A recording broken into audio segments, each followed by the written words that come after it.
Sammenhæng er efterhånden en så stor udfordring i sundhedsvæsenet, at man er begyndt at omtale det som sundhedsvæsenets egen kroniske sygdom. Og grund til, at man kalder det for en kronisk sygdom, det er, at det faktisk er noget, man har været udfordret af de sidste 30 år. I starten der talte man om samordning i sundhedsvæsenet, hvor man begyndte at se på, at de her mange aktører i høj grad var meget dygtige fagligt set, men at indsatser på tværs indimellem gik skævt af hinanden, og at patienterne havde en oplevelse af, at de indimellem havnede i et ingenmandsland. I dag taler man ikke så meget om samordning, der bruger man mere udtrykket koordinering af indsatser i sundhedsvæsenet. Det her med, at man har talt om det i 30 år, det kan man godt se som lidt af et paradoks. Hvorfor er der så ikke sket mere? Og det er i hvert fald ikke på grund af mangel på vilje, fordi faktisk så er alle enige om, at der er brug for mere sammenhæng i sundhedsvæsenet. Patientforeningerne argumenterer for det, politikerne ønsker det, fagpersonerne er også interesserede i det og oplever selv, at de bliver udfordret af, at der ikke er sammenhæng i forløbene. Så svaret handler nok lidt om, at der ikke er nogen, der har fundet løsningen endnu. Men hvis vi skal prøve at starte med sådan lige at placere det her med sammenhængende forløb i en lidt større sammenhæng, så har WHO for en række år siden lavet en definition af, hvad der forstås som kvalitet i sundhedsvæsenet. De har defineret 5 punkter, som tilsammen skaber kvalitet i sundhedsvæsenet. Og her er sammenhængende patientforløb et af punkterne. Men det er vigtigt at huske, at det er alle 5 punkter, så det er heller ikke nok, at der bare er sammenhæng i forløb. Der skal også være en høj faglighed, der skal også være en effektiv ressourceudnyttelse. Så er det heller ikke nok, at vi har høj faglighed og effektiv ressourceudnyttelse, hvis der ikke er sammenhæng. Lovgivningsmæssigt så er sammenhæng i sundhedsvæsenet også berørt. Der er faktisk krav i sundhedsloven om, at der skal være sammenhæng i patientforløb, og det vil sige, at patienter skal have den ydelse, de har behov for, og tilbuddet til den enkelte skal være karakteriseret af kontinuitet. En af jeres tekster til det her emne handler netop om, at statsrevisorerne har været inde og se på, hvorvidt man i sundhedsvæsenet lever op til lovens intentioner. I sundhedsloven er der også en kontaktpersonsordning, som selvfølgelig også er møntet på, at der er nogen, der skal have et særligt ansvar for at skabe sammenhæng i forløb. Men kontaktpersonsordningen vedrører kun hospitalerne. Det gælder for indlagte patienter og ambulante patienter i længere forløb. Og man må også sige, som mange af jer garanteret har erfaret, så er der meget forskellige måder at udmønte den her kontaktpersonsordning på. En anden lovgivningsmæssig relevant ramme, det er strukturreformen, som har opstillet krav for, at man blandt andet skal lave sundhedsaftaler, hvor man klarlægger i regionsrådet og kommunalbestyrelserne, hvem har ansvaret for forskellige elementer i patientforløbene. Det kan blandt andet være sådan noget som udskrivning af svage ældre patienter eller hele genoptræningsområdet, og de her sundhedsaftaler, de skal indsendes til Sundhedsstyrelsen, som skal godkende dem. Det vil sige, at nu har vi været omkring det lovgivningsmæssige, der er ikke så meget at være i tvivl om der. Der skal være sammenhæng i sundhedsvæsenet. Men vi har også konstateret, at det er der ikke. Det er en kronisk udfordring. Så nu vil jeg prøve at gå lidt mere ind på de udfordringer, som man har beskrevet som værende forklarende årsager til, at der er den her udfordring med sammenhæng. Den første, den handler om, at der i løbet af de sidste 30, 40, 50 år er sket en ændring i befolkningens sundhedsmønster. Der er kommet langt flere med kroniske sygdomme. I dag er det faktisk sådan, vi taler om, at en tredjedel af befolkningen lider af kroniske sygdomme. Og kroniske sygdomme, de kan jo for manges tilfælde være sådan, at de varierer i intensitet. Så derfor så vil der gentagende gange i løbet af livet med en kronisk sygdom være behov for kontakt med sundhedsvæsenet. Modsat er der også masser af perioder, hvor man ikke har brug for det og kan klare sig selv. Men når vi lige pludselig får mange patienter, der har livslange sygdomme med gentagende behov for kontakter til sundhedsvæsenet, og også mange patienter, der får multisygdom, hvor de på en gang har mange sygdomme, altså både måske kol og diabetes og problemer med hjertekredsløbet, ja, så er der rigtig mange forskellige aktører i spil. Man får også brug måske for hjælp, så man i eget hjem, så man skal have kontakt til hjemmepleje, hjemmesygepleje, eller man kan få brug for hjælp fra andre sådan mere sociale instanser i kommunen, som så også kommer ind på banen i det her patientforløb. Så det, at de sygdomme, der fylder mest, har ændret sig, betyder også, at der kommer nogle andre krav til sundhedsvæsenets organisering. Tidligere kunne vi måske lidt mere organiseres efter, at nu sker der et uheld, så kommer patienten ind, får opereret blindtarmen væk, og så kan de komme på sengeafdelingen og blive udskrevet, og måske få fjernet tur eller andet i hjemmesygeplejen, og så er det forløb slut. Sådan er det ikke længere for rigtig mange patienter. En anden ting er jo så, at man på grund af, at man efterhånden har fået så stor faglig viden, også har fået skabt en meget høj grad af specialisering i sundhedsvæsenet.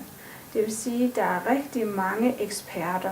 Mange ved rigtig meget, men til gengæld så ved de rigtig meget om meget lidt. Og det betyder, at når man ved meget lidt, så er der i sådan et samlet langt forløb mange af de her eksperter indenover.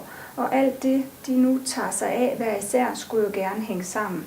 Men det viser sig at blive ret komplekst, fordi man så skal kunne overtage for mange forskellige aktører. En anden ting, der også bliver nævnt som en begrundelse for den her udfordring, det er, at man i sundhedsvæsenet har få incitamenter til at bruge tid på at koordinere forløb. Man kan godt gøre en masse ud af at overlevere patienten til den næste part i forløbet, men de ressourcer, man bruger på det, det kommer den næste i forløbet til gode, og ikke en selv. Så det kræver stor vilje, fordi økonomisk set, så bliver det for mange en udgift at gøre noget ved det her. En anden ting, det er, at man også har manglet altså systemer til informationsdeling imellem sektorerne. Lige nu har man rigtig mange steder patientjournaler, der dækker hjemmesygeplejen, en patientjournal, der dækker primær, altså almen praksis, og en sygehusjournal. Det vil sige 3 forskellige journalsystemer, som ikke arbejder sammen, og imellem regionerne har man heller ikke nødvendigvis på sygehusområdet journalsystemer, der kan samarbejde. Her er der en masse løsninger på vej, men det er stadigvæk noget, der sådan er undervejs, og man har ikke som f.eks. hjemmesygeplejerske adgang til at se, hvad er det overhovedet, den her patient har diagnoser. Det står i journalen hos den praktiserende læge og i sygehusjournalen, men den har de ikke adgang til. Modsat så kan man, når man modtager patienterne på sygehusene, ikke se, hvad får den her patient af hjælp i eget hjem. Noget andet er, at der mange steder er opstået det, man kalder for silotænkning. Altså at man som sundhedsprofessionel har rigtig meget fokus på den del af forløbet, som man selv tager sig af. Og mens patienterne er i ens eget regi, kan der tit være meget stor sammenhæng i det indre forløb. Men når man så er færdig med sin egen del, så slipper man fuldstændig. Det vil sige, at man beskæftiger sig kun med det, der foregår inden for ens egen silo. Og til sidst, så er der også en ret væsentlig ting, som igen går på noget kulturelt, fordi man netop fokuserer inden for egen silo, så betyder det også, at på sigt så ved man meget lidt om, hvad er vilkårene i de andre sektorer, hvad er der af tilbud i det kommunale system eller på sygehusvæsenet, og det betyder, at man ikke får udnyttet de tilbud eller tager højde for de vilkår, som ens samarbejdspartnere har.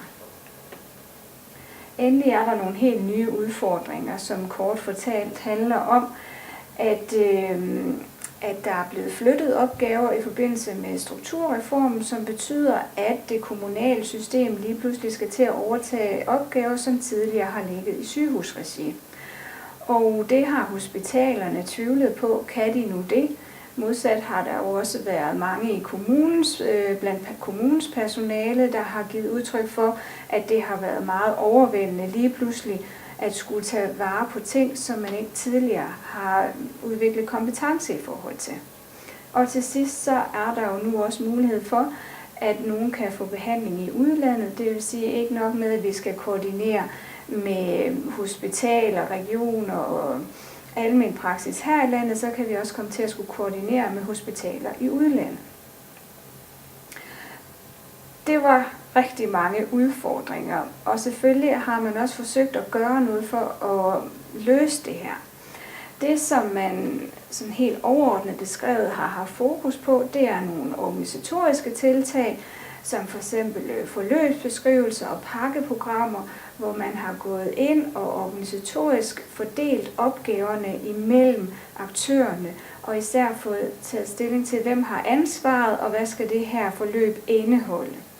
I pakkeforløbene har man også placeret opgaver og ansvar, men der har man suppleret også med en tidsramme.